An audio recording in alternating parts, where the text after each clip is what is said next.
Of course, we're not denying pleasurable anticipation.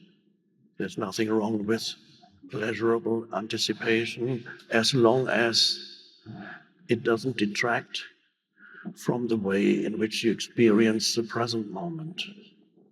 But if the present moment is reduced to something of little value in your mind, because your anticipation has such gravitational pull that it completely takes you out of the present moment in your mind and you into the future, and you're expecting some kind of fulfillment there. Then, of course, if you say, I'm looking forward to my vacation there, and in the meantime, I completely lose awareness of this present moment and my surroundings. It's only just peripheral awareness, but not really there.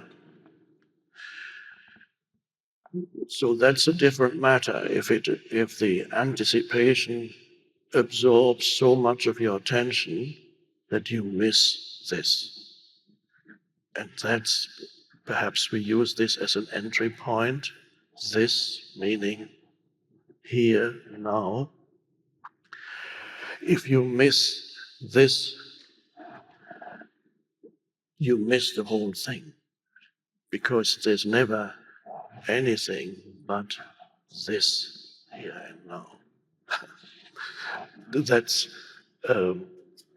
some people find that if you really grasp that, not just intellectually, you can say, yeah, of course, that's always now. But if you really sense the importance of that, what is of primary importance, here, now. If you disregard that, or always mentally somewhere else, only sufficiently here not to bump into furniture or get run over by a car, you still have just a minimum of awareness in the present moment. Yes, okay. But your main occupation is to do with past and future. And in the meantime, you live here now, but you're not really here now because you're there. You're here, but you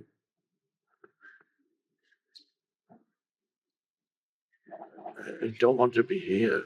I want to be there.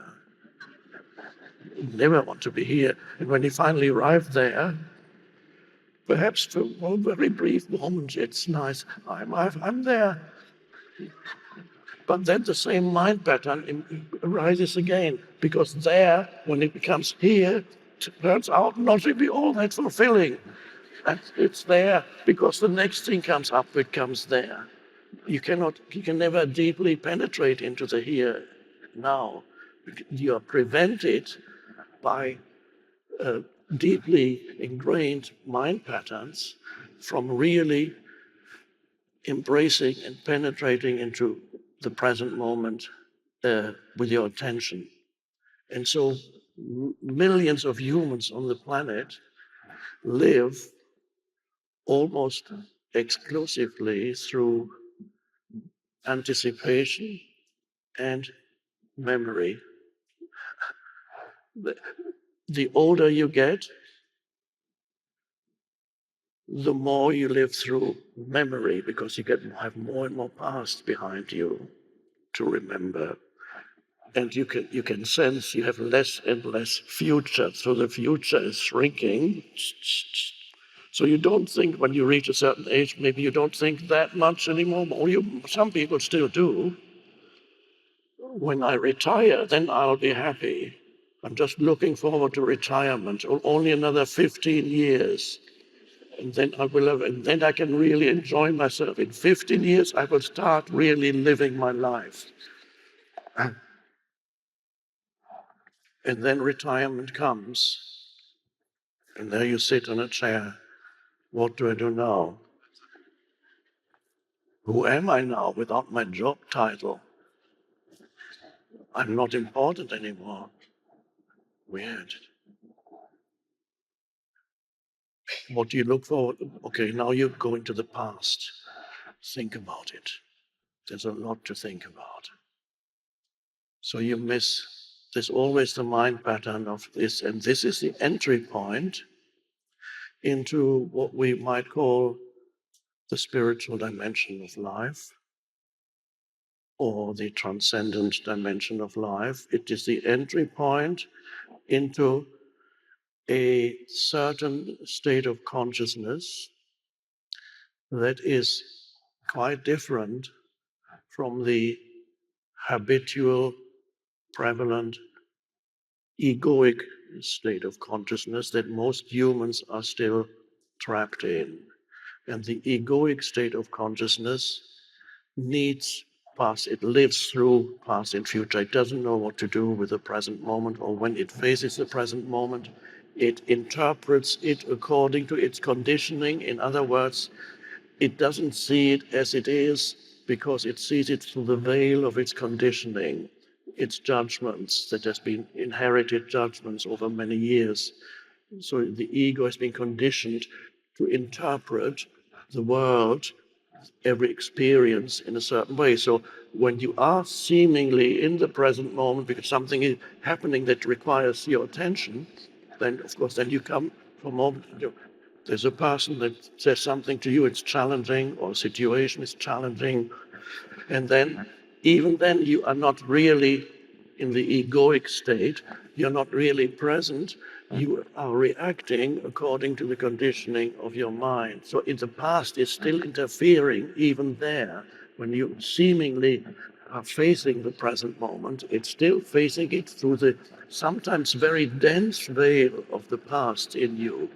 So people carry all that around with them, their past, which becomes their personality, becomes the person that it makes up who you are or who you think you are.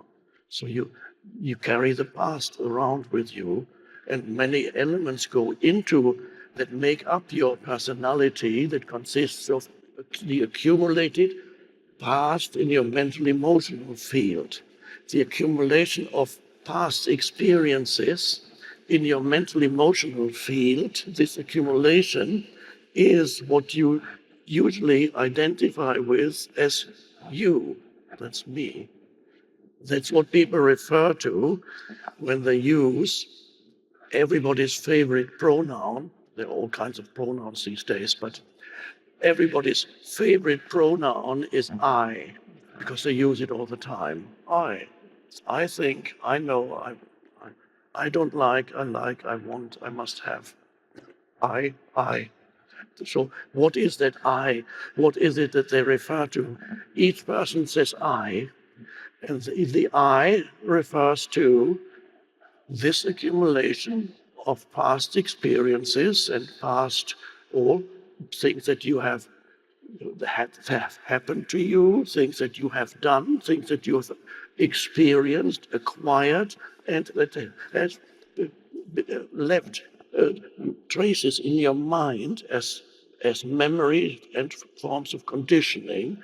And so that it becomes the person. And that is what humans refer to when they say I.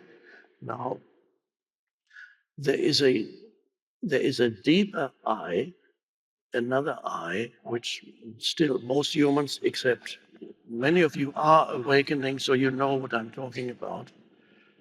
There is a deeper I that transcends who or what you are as a person.